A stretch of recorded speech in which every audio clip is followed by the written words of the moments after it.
Welcome to Lesson 9, Part 3 of a Spend Every Penny Budget, Debt Destruction. Romans 13:8 says, "Owe nothing to anyone except to love one another, for he who loves his neighbor has fulfilled the law." Proverbs 22:7 says, "The rich rules over the poor, and the borrower is slave to the lender."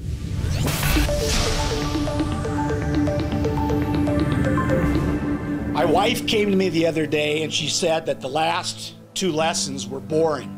I needed to, kick it up a notch.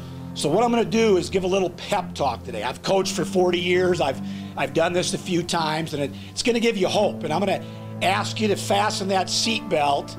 And this video is going to be a little longer than most, but it's the most critical. My parents taught us a couple things. Number one, they taught us to dream big. But more importantly, they taught us to teach others how to dream big. Our own kids, everyone that I've coached. I've coached over 1,000 athletes in water polo in the last 40 years. And many of them had the dream of going to the Olympics. But I can tell you the truth, only 3 of those 1,000 athletes went to the Olympics. I'm going to give you a little story on one of them. His name was Doug Kimball. And I'll never forget, we had a 3-year high school. They started as sophomores in high school, and it was the summer before the school started, and I was out by the pool, and the basketball coach comes out to me. He says, "Coach, I've got a player for you might be interested in. He just isn't going to make it in basketball." So I said, "Sure, I'll walk in with you." And I walked in, and to my surprise, here was a sophomore that was 6'7". So he said, "I'll send him out to you after practice." So after practice, Doug comes out and he says, "Coach, the coach in there said you wanted to talk to me." I said, "You bet I do. You're going to be a water polo player." And he said, "What's water polo?" I said, "You'll find out." Well, come to find out, Doug couldn't even swim. In fact, his sophomore year in high school, I had to hold his head and turn it to the side and get him to breathe. And I'd yell out, "Breathe!" and he'd cough up. 3 years later, he had a scholarship to UCLA. Now, he did grow a few inches. He was 6'9". I'm vertically challenged, so I was always looking up at Doug. But in his early beginnings, I'll never forget, we had a summer workout, and Doug had missed the morning practice. We were having 2 workouts that day, one at 6 in the morning and one at 11. So he wasn't there for the 6 o'clock workout. I forgot to call him. I thought I'll yell at him at the 11 o'clock workout. And then we realized he didn't make that one either. So I got on the phone. I was furious. And I called Doug. I said, "Doug, where were you for practice?" He says, "Well, Coach, I overslept." I said, "Well, yeah, that was this morning's practice. What about this afternoon's?" He goes, "Coach, that's what I mean. I just got up." From then on out, and I told him, I said, "If you miss one more practice, you're finished with water polo." Doug never missed a practice again. He was always on time. And I'll tell you, when I look at all these athletes, I look at the difference in those that, fulfill their dreams and those that don't fulfill their dreams. There's very little difference. You've got to have God-given talent. You have to work hard, have a good work ethic. You have to sacrifice. You have to keep going. When you get knocked down, you got to get back up again. But, things fall into place. And the big thing is you got to keep going. You got to keep getting back up and keep going. And a lot of those athletes that said, "I wanted to go to the Olympics," they kind of lost their dream. Well, Doug kept his dream, and he made the Olympic team in 1988. He graduated from high school, by the way, 1978. So he kept that dream for 10 years. He made the Olympic team. They were silver medalists. And that year, he was touted as the top defensive player in the world. Now, he was 6'9". That helps. He definitely had the God-given talent. He went on 4 years later and played in the 1992 Olympics. And then 4 years later, he was going to play again. But one of my players that had just graduated and went to Cal Berkeley took his place as a 2-meter defender. He still gets on me for that. 30 years later, this guy still keeps in touch with me as his coach. And that's an honor. He had a dream, he fulfilled it. Now, how many of you out there have stopped dreaming? You got big dreams when you were young. I'd like to be the president of the United States. I'd like to fly jets. But then all of a sudden you started losing hope. You started losing those dreams. Well, if you want to keep those dreams, then you've got to pay the toll. And paying the toll means hard work, sacrifice, planning, getting up when you get knocked down. And if you do these things, you can get out of debt. You can take the chains away. You can take the stress out of your life.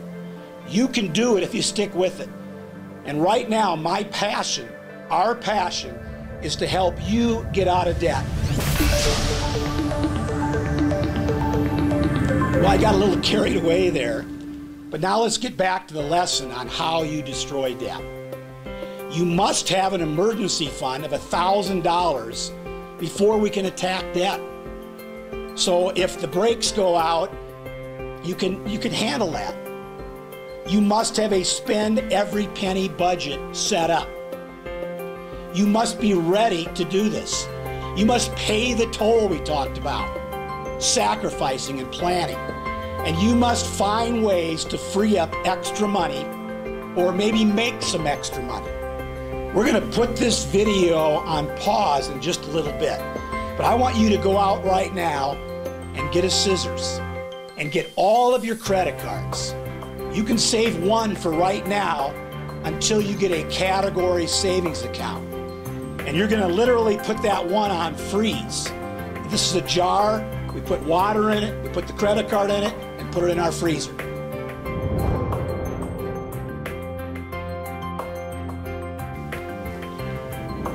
Connor, let's have a little fun and destroy these credit cards.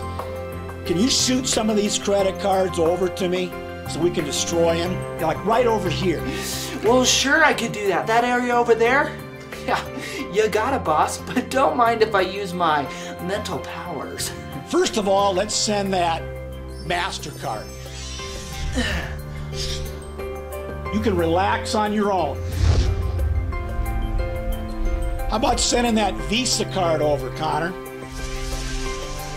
Hasta la vista. How about that American Express? See you later. How about that Macy's card? Oh, I know, ladies, you don't want to lose that Macy's card, but let's get it over here. You're out of here too. Connor, send that Home Depot card over. We'll do it ourselves. And how about that Victoria Secret card? Can you shoot that over here? You're going under. And lastly, Connor, send over that Best Buy card. Let's destroy that one. We'll find our own Best Buys. Let's look at our debt destruction form. List all debts with the exception of the mortgage and a HELOC, which is a home equity line of credit that's $25,000 or more, starting with the smallest balance. So look at our form. If the debt is Best Buy, the balance is $350 and the minimum payment is $15. Connor, can you show our viewers how the Bankrate.com credit card calculator works? In the above example, $350 at 14%, paying the minimum payment would take 28 months to pay off. You must be kidding me. A $350 loan, you're gonna spend over 2 years paying that off? What we're gonna do is we're gonna have a garage sale and earn $350, and we're gonna wipe that debt out. Each time you destroy a debt, you add that minimum payment to your next debt and any extra money you can throw on it. By the time you get down to your school loan, you are paying $1,000 per month on that school loan. Now let's take a look again. Our second debt was Sears. The balance was $500. The minimum payment was $15, but our debt destruction payment now becomes $30 because we added the other minimum to that. Our third one, Victoria's Secret, $600, $15 minimum, and now we're paying $45 per month. And each time we finish one of these, we cross it off. Macy's, $800 balance, $17 minimum payment. We're going to start putting $65 on that. When that's paid off, Home Depot, we owe $1,000. That's $21 minimum payment. We're going to start putting $85 on that. Visa, $2,000, $43 minimum payment. Now we can start putting $130 on that Visa per month, plus any other money we have to throw on it. MasterCard, $3,500 balance. $75 is the minimum payment. And now we can get up to $205 a month with our debt destruction payment. Car payment. The average car payment out there is $450 a month, and most families have one. Now you can start putting $655 toward that car payment to get it paid off completely. And then lastly, there's school loan, which is a $10,000 balance on that. And that's a payment of $300. They'd love you to pay for that forever. So we're going to be putting now $1,000 on that school loan. This is close to $30,000 in debt, and it could be paid off in 2 years or faster. Now you have $1,000 freed up. You can start putting in that emergency fund to get up to a 3 to 6 months spending fund. Henry Wadsworth Longfellow said, "He looks the whole world in the face, for he owes not any man." What a feeling. Next lesson, we will be discussing car payments. Do we really need one? We had 37 cars in our first 25 years of marriage, so we have much experience in this area. Not having a car payment will put you on the road to financial success. Now, for the Debt-Free Squad Challenge of the Week.